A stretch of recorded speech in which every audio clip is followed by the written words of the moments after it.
एक सवाल आप भी सोचते होंगे कि आखिर चीट क्या वर्ड है? जो चीट होता है ना कि चीट कर दिया उस मेरे पार्टनर ने मुझे चीट कर दिया, इसका मतलब क्या है? चीट करना ये नहीं होता कि चीट ऐसे हो जाता कि हम दूसरे को डेट कर लेते, पति के साथ में किसी पत्नी के होने के बाद किसी को डेट कर लेते। चीट वो तो है, वो तो हाई वाला है, हाई क्लास वाला हो जाता है। लेकिन उससे अलग भी बहुत सारी चीज़ें आती है। जैसे एक चीट ये भी आता है कि अगर आपके पास आपका पार्टनर है, उसके बाद भी अगर आप किसी और से आपके पति के होने के बाद, आपकी पत्नी के होने के बाद अगर आप किसी और पार्टनर से फ्लर्ट भी कर रहे हैं ना, अगर आपके मेल बेस्ट फ्रेंड है, आपके लड़कियाँ फ्रेंड है, उनके साथ फ्लर्ट कर रहे हैं, उनको मौका दे रहे हैं, खुद को डेट करने का, खुद को वो इमोशनली अटैच होने का उन्हें खुद से मौका दे रहे हैं, तो गलत आप हो। क्योंकि ये भी चीट में आता है।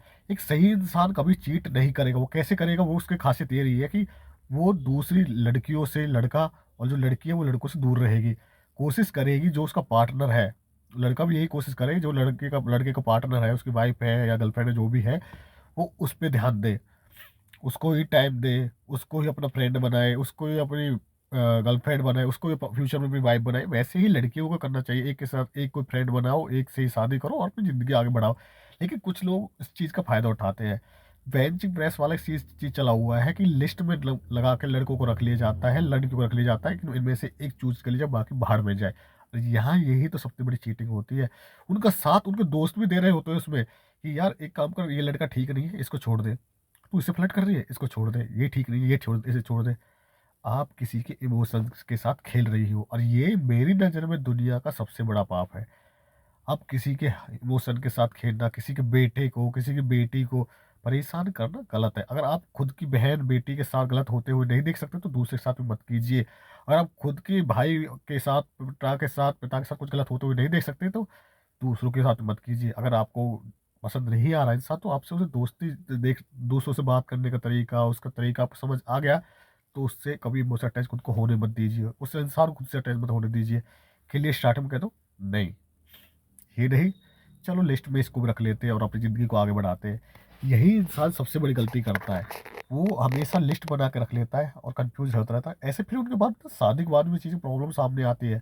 शादी के बाद प्रॉब्लम सामने ये आती है, जब शादी हो जाती है ना इंसान की, तो वो क्या करता है, शादी के होने के बाद में भी उसकी आदत ऐसी होती है, क्योंकि उसको तो लिस्ट में से चुनने की आदत होती है। अभी ठीक है, बीवी है साइड में रहेगी, किसी और को देख लेता हूँ। उसके साथ-साथ वही काम बाकी के लोग भी कर रहे होते हैं। वैसे लड़कियाँ करती हैं कि खुद एक चीज़ कन्फर्म है, जिन लोगों को हर जगह मुँह मारने की आदत होती है ना, वो एक जगह रुकते नहीं है। अगर आपको सही रास्ते पे चलना है तो बहुत हार्ड वर्क खुद पे कंट्रोल करना पड़ेगा, खुद के सही रास्ते पे चलना पड़ेगा। अच्छे काम करो, दूसरों की मदद करो, इन चीज़ ध्यान हटाओ यार, ये ज़िंदगी नहीं है इंसान की। एक दिन कभी खुद के सामने मिरर के सामने फेस करके खुद से बात किए कि तुम सही हो कि गलत हो। अगर मिरर के सामने आप बात नहीं कर सकते कि आप सही हो गलत हो, तो आप इंसान ही नहीं हो।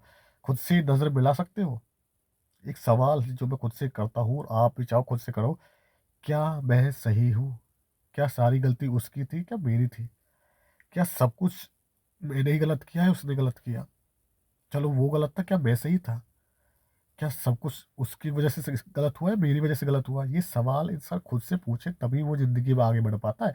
ऐसे तो आप कुछ भी कह सकते हो, कुछ भी समझ सकते हो, कुछ भी समझा सकते हो लोगों को, पर सारी बात है आप खुद क्या समझना चाहते हो, आप खुद क्या देखना चाहते हो, खुद क्या फ़ील करना चाहते हो, वो आपके ऊपर डिपेंड करता है, किसी और के ऊपर नहीं।